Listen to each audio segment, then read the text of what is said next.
안녕하세요. 전문 손해사정사무소 대표 손해사정사 장상기입니다. 오늘은 교통사고 합의 후 추가 청구는 정말 불가능할까? 라는 주제로 실제 판례를 바탕으로 중요한 보상 사례를 소개해드리겠습니다. 합의를 했더라도 예상하지 못한 사정이 생기면 추가 청구가 가능하다는 사실 알고 계셨나요? 특히 중상해, 사지마비, 식물인간 상태와 같은 상황이라면 이 영상 꼭 끝까지 시청해주세요. 1. 사고계요. 1992년 3월 12일 35세 피해자가 교통사고로 머리를 심하게 다쳤습니다. 그 결과 전신 사지마비 상태에 빠졌고 간병인의 도움이 없이는 일상생활이 불가능한 식물인간 상태로 진단받았습니다. 이후 신체 감정 결과에 따라 기대여명, 즉 생존 가능 기간은 1998년 4월 30일까지로 평가되었고 피해자는 위자료, 일실수입, 향후 치료비 등을 포함해 총 5천만 원의 합의금을 받고 1993년 10월 27일에 향후 청구 일체 포기 조건으로 합의를 했습니다. 하지만 문제는 여기서 끝나지 않았습니다. 피해자가 예상보다 오래 생존하게 되면서 98년 이후에도 간병비와 치료비 등 추가 손해가 계속 발생하게 된 겁니다. 결국 그는 1999년 4월 15일 추가 청구를 제기하게 되죠. 2. 보험사의 주장. 이에 대해 보험사는 단호하게 대응합니다.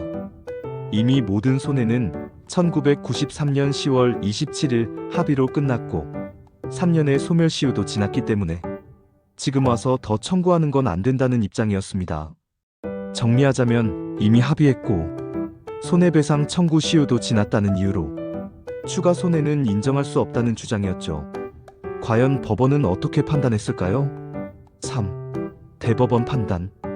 해당 사건은 대법원까지 가게 되었고 2001년 대법원 판결에서 중요한 판단이 내려졌습니다.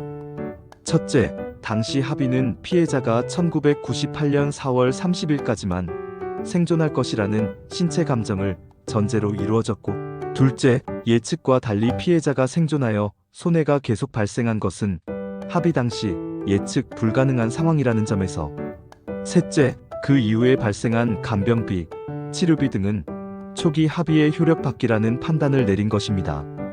소멸시효도 마찬가지입니다.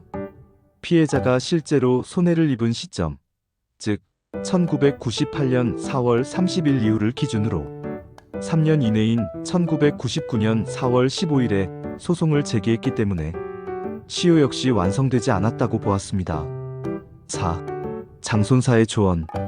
이 사례에서 꼭 기억해야 할 포인트는 바로 합의서 작성 시 여명 종료일을 명확히 기재하는 것입니다. 중증 상태의 피해자라면 여명 종료일까지만 손해를 계산하고 합의한다는 내용을 반드시 문서에 포함시켜야 합니다. 그래야만 그 이후 생존하게 되면 추가 손해에 대해 청구할 문서상의 근거가 생깁니다. 보험사는 대부분 이번 합의로 모든 손해는 종결이라고 말합니다. 하지만 예기치 못한 사정 변화가 생긴다면 법적으로도 추가 청구가 가능하다는 것이 오늘의 핵심입니다. 5. 정당한 권리를 지키는 첫걸음. 이 사례에서 보셨듯이 보험사는 대부분 합의문 해석에만 초점을 맞춰 책임을 회피하려는 태도를 보입니다. 하지만 피해자 입장에서는 지금도 계속 간병비가 들어가고 있고 계속 살아가야 할 현실적인 비용이 필요한 상황이잖아요. 이럴 때 반드시 전문 손해사정사의 도움이 필요합니다.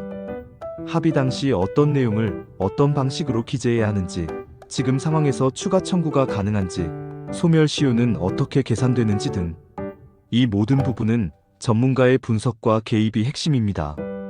이번 영상이 도움이 되셨다면 좋아요와 구독, 알림 설정 꼭 부탁드립니다. 지금까지 전문 손해사정사무소 대표 손해사정사 장상기였습니다. 무료 상담은 010-7392-0053번으로 언제든지 연락 주십시오.